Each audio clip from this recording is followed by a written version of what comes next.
Deer monkeys, factorial কাকে বলে? কোনো একটা নাম্বারের ফ্যাক্টোরিয়াল বার করতে হলে আমাদেরকে ওই নাম্বারটাকে গুণ করতে হবে ওই নাম্বারটার আরও ছোটো সংখ্যা দিয়ে। যেমন যদি 5-এর ফ্যাক্টোরিয়াল বার করতে বলে, তাহলে 5 নাম্বারটাকে আমি প্রথমে গুণ করব 4 দিয়ে, যে নাম্বারটি বেরোবে তাকে গুণ করব আমি 3 দিয়ে, যে অ্যান্সারটি বেরোবে তাকে গুণ করব আমি 2 দিয়ে, যে অ্যান্সারটি বেরোবে তাকে গুণ করব আমি 1 দিয়ে। ফাইনাল অ্যান্সারটা হবে 5-এর ফ্যাক্টোরিয়াল। ওকে, এবার পাইথনে এসে আমরা একটি প্রবলেমকে সলভ করার চেষ্টা করব হোয়াইল লুপের সাহায্যে।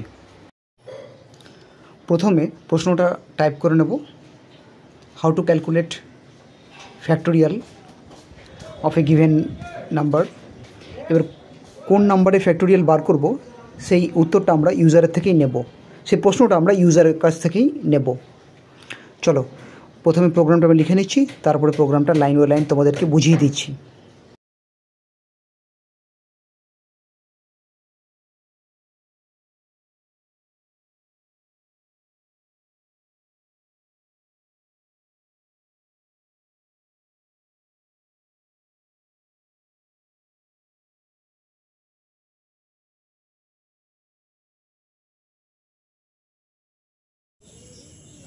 ডিয়ার মাকিস, একটা 12 নাম্বারটার ফ্যাক্টোরিয়াল কত হতে পারে বলো তো?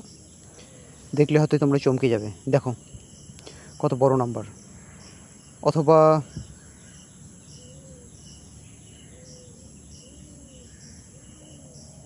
এই নাম্বারটার ফ্যাক্টোরিয়াল হয় না, বা 4 নাম্বারটা। তো কীভাবে ফ্যাক্টোরিয়ালটা ক্যালকুলেট হচ্ছে এটা তো অটোমেটিক্যালি অ্যান্সারটা আমরা পেয়ে যাচ্ছি, কিন্তু এর পেছনে যে প্রোগ্রামটা রয়েছে প্রোগ্রামটা নিয়ে একটু আলোচনা করি। খুবই সিম্পল এবং সহজ প্রোগ্রাম। আচ্ছা, আই থিঙ্ক তোমরা বুঝতে পারবে।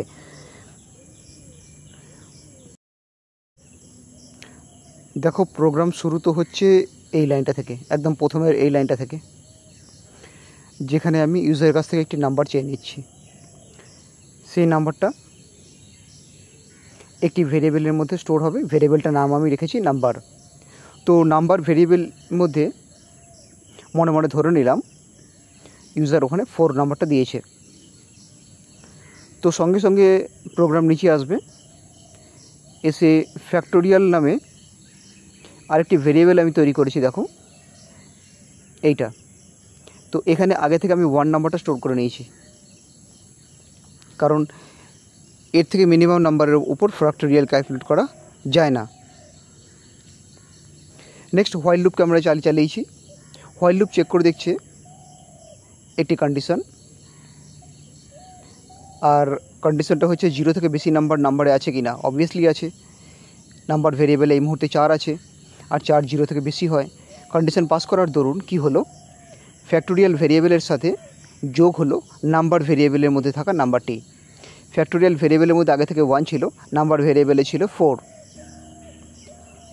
ওকে, তো কী হলো ব্যাপারটা, 4 ভেরিয়েবলের মধ্যে থাকা নাম্বারটির সাথে ফ্যাক্টোরিয়াল ভেরিয়েবলে থাকা নাম্বারটির গুণ হলো। 4 × 1 গুণ হয়ে 4 নাম্বারটা এলো অ্যান্সার, আর অ্যান্সারটা ফ্যাক্টোরিয়াল ভেরিয়েবলের মধ্যে টেম্পোরারিলি স্টোর হলো। নেক্সট প্রোগ্রাম নিচে আসবে, নিচে এসে নাম্বার ভেরিয়েবলের মধ্যে থাকা নাম্বারটি ডিক্রিমেন্ট হবে। নাম্বার ভেরিয়েবলের মধ্যে 4 ছিল, 4 নাম্বারটা 1 স্টেপস ব্যাক হলো, মানে নাম্বারটার মধ্যে এই মুহূর্তে 3 গেল। এবার নেক্সট আবার লুপ চেক করে দেখবে যে নাম্বার ভেরিয়েবলের মধ্যে কি 0 থেকে বেশি নাম্বার আছে। অবশ্যই আছে, নাম্বার ভেরিয়েবল এই মুহূর্তে 3 আছে।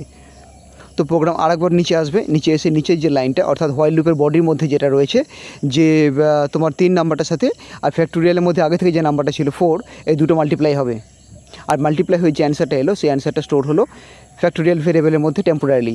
নেক্সট প্রোগ্রাম আবার নিচে আসবে, নিচে এসে নাম্বার ভেরিয়েবলের মধ্যে থাকা নাম্বারটি ডিক্রিমেন্ট হবে, 1 স্টেপস পেছনে যাবে, অর্থাৎ ওর নাম্বার ভেরিয়েবলের মধ্যে এখন 2 আসবে।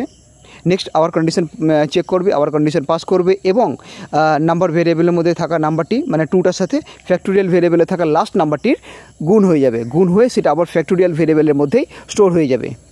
এরকম করতে করতে করতে করতে নাম্বার ভেরিয়েবলে যখন 1-এর থেকে কম নাম্বার চলে আসবে তখন কন্ডিশন অটোমেটিক্যালি ফেল হয়ে যাবে এবং নিচে প্রিন্ট বলে যে অপশানটা রয়েছে গ্রিন কালার যে লাইনটা তোমরা দেখছো লাস্ট লাইনটা, ওর লাস্ট লাইনটা এক্সিকিউট করে যাবে। লাস্ট লাইনটা হোয়াইল লুপের বডির বাইরে আছে, দেখে নাও লাস্ট লাইনটা হোয়াইল লুপের বডির বাইরে আছে, লাস্ট লাইনটা এক্সিকিউট করে যাবে এবং প্রোগ্রাম স্টপ হয়ে যাবে এবং আমরা আউটপুট পেয়ে যাব।